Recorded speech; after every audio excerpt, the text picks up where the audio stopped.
Good afternoon and welcome back, ladies, gents and Pikachus. We're going to be returning to the theme of, is God evil? Can we say God is evil? What are the arguments for God being evil or not being evil? Seems to be a popular thing, especially with atheists, who I am concentrating on at the moment. So let's go. A recap on the last videos that we've been going through. Someone, or a few people actually, left some comments about this, and their thesis kind of went like this. God controls nature. Nature kills people, therefore God is killing those people with nature, which must be on purpose because it's God, therefore God must be evil.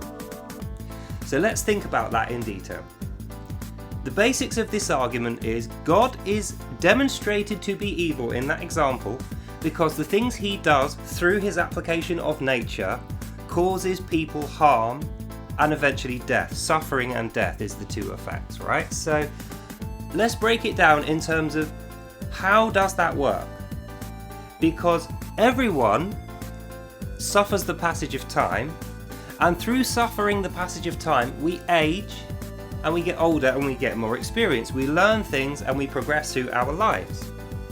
So straight away there, you get an idea of where this is going to go. Suffering through nature is part of being a human being. Without that, you would not be a human being. And this is not just an airy-fairy idea, because for you to get older and survive, you need nourishment from plants, you need social, you need people around you, and you need the forces of nature to sustain you and the stuff that you're going to eat and give you materials to build a house to live in. For instance, your body is made up of cells, and what happens with cells is they get older and they die. And just before they die, they split into a new cell and the bit that's about to die, and the new cell grows up and replaces the one that dies. How that happens is through radiation from the sun. You know, the energy from the sun that your cell needs to survive is the thing that also kills it. And in order to metabolize that energy, you need oxygen, which is in the air, another thing which kills your cells, and you need nourishment from food, which you have to digest, which is another thing which kills your cells. So we already know, without God having to be evil, your body is constantly being destroyed and regenerated through oxygen in the air, sunlight in the atmosphere, and you choosing to nourish yourself with food. And if that constant destruction and renewal was not happening, you would immediately die. Or if the other example was applied, Champaka Goat's example was applied and that never happened, you would never age, so you'd be born as a baby, and you would stay a baby forever. You'd never learn anything, you'd never grow, you would have no life experience. And if the extreme of his example was applied, we remove death to make God good, then you are going to be an everlasting baby lying around on the ground, waiting for some wild animal to try and tear you to bits and fail. So he'll just be shaking you in his wolf jaws forever, and there'll be nothing you can ever do about it. So with that example, which everyone applies to, I don't need to give an example specifically here because we know you have to breathe oxygen too. You also need radiation from the sun in order to have body heat, and you need to eat food in order to nourish yourself. And we know chemically and biologically those three things destroy your cells over time. And in order for you to have new cells and not become cancerous, you need those cells to die. It's called apoptosis in biology, when your cells naturally die through their own programming so that other cells can either replace them, or if you're not very well, you just die, which is not random, that's a health problem. So how do we approach the problem of God being evil through that, when every living creature has that? And as we went through, if you didn't have that, you wouldn't be alive very long, and you would die in a tragic, very painful circumstance. So I think if you're going to say death and suffering and pain and damage of cells is evil, then you have to accept that everything in reality is also evil, because everything has that effect. Even solid materials, wood degrades in oxygen. Metals degrade in oxygen or in water. That's another thing, water. Someone said to me, what about waterborne viruses? What about diseases? What about parasites? Aren't these things that label God as obviously being evil because he creates them? You'll apologise for the noise, there's building work outside and it's so loud even my noise cancellation isn't going to deal with it. But anyway, we'll crack on. So you have water, which you need to survive, because obviously your cells are dehydrating and dying through oxidization, through radiation from the sun, and through losing moisture through eating. That's all happening all the time. So in order for you to sustain yourself, you need water, fresh water, in order to drink, which keeps that degradation and renewal cycle going. And unfortunately, if you can't have access to clean water, then you may well be having dirty water that has waterborne diseases or parasites in there, and this will cause you death. So is that God's fault when God supplied you, or supplied the planet, with lots of fresh water, which everyone should be able to access, but through human free will, that access is restricted or completely cut off? Is that God's fault? Because he gave people free will and they misused it. Or is it God's fault that we have a regenerating body that requires sunlight, oxygen and water? Because if you're going to make the argument that God is evil because we have destructive cells that replicate and regenerate, or that the sunlight is needed, or that the wind is needed, or that food is needed, any of these things are needed, if you're going to say those are the reasons why God is evil, you have to suggest a counterposition and say, why didn't God do that instead? That would have made God good. And you have to actually detail it and flesh it out so that reasonable, logical, mature adults such as myself can understand, hang on a minute, I just didn't think of that. This would have been better. Why didn't God do that? That will be the core of your atheist argument for demonstrating that God is evil, because at the moment I don't think he is. And on balance of things, I think we would all have to agree there's much more good in the world than there is bad. And if you're going to automatically apply all this bad stuff to God to call him evil, unless you're being very biased and unfair, you also have to say all the good stuff is God as well. And it's your example. You're the one that said God is evil because bad stuff, death, suffering, decay and all the rest of it, disease, parasites. So if all that stuff's being labelled on God as bad, then you have to say people that don't die from parasites, people that get fresh water or good food sources or sunny days, or crop overshoot, whatever it's called when you have too many crops, you have a bumper harvest, that's also God's fault. And on balance of things, we can now say God isn't evil because he also does a lot of good things, but we can say he does do some bad things, so he's not perfectly righteous, as the Bible claims, as Christians will claim. That's a good starting position. You see?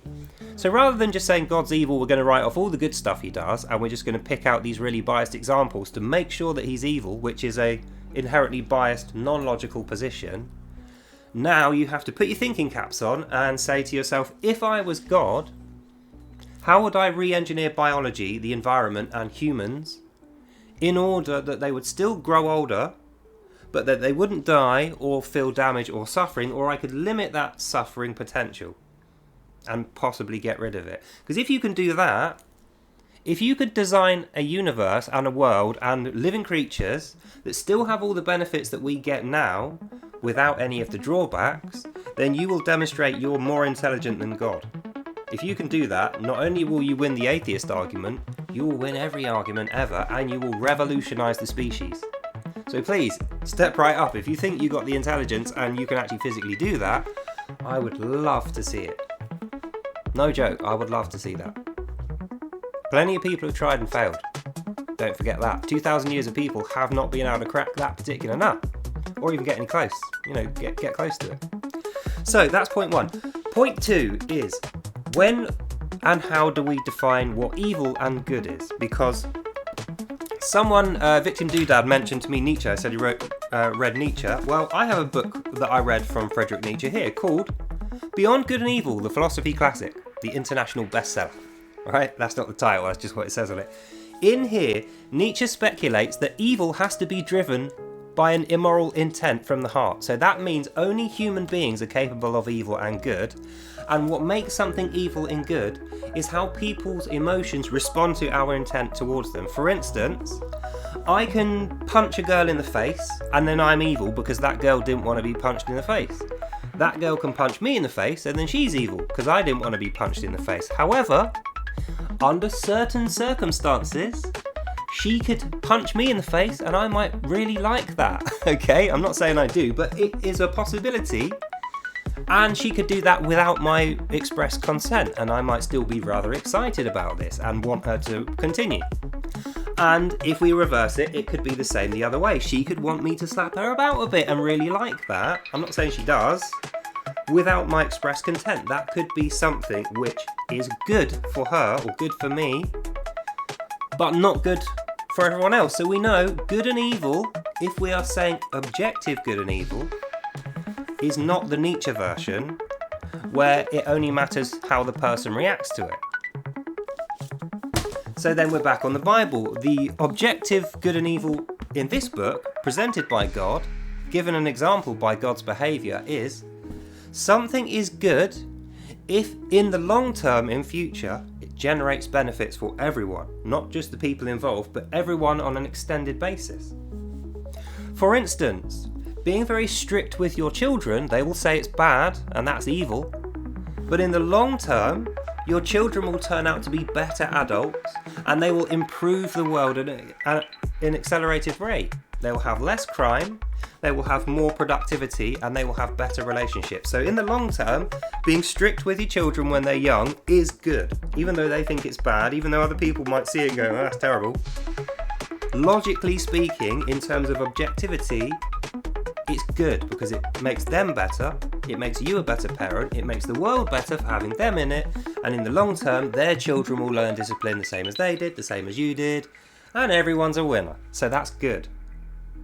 So, in conclusion, now that we've had a bit of time to think about it, and we've had a few videos to really expand out these concepts, if atheism, or atheists specifically, if you want to continue down this line of inquiry that God is evil because the reasons we've gone through, then let's have that discussion now with the background of what we've already done, with the background of the Nietzsche version of good and evil not being applicable because it needs to be on a wide scale, objectively good for everyone, not just the individuals involved.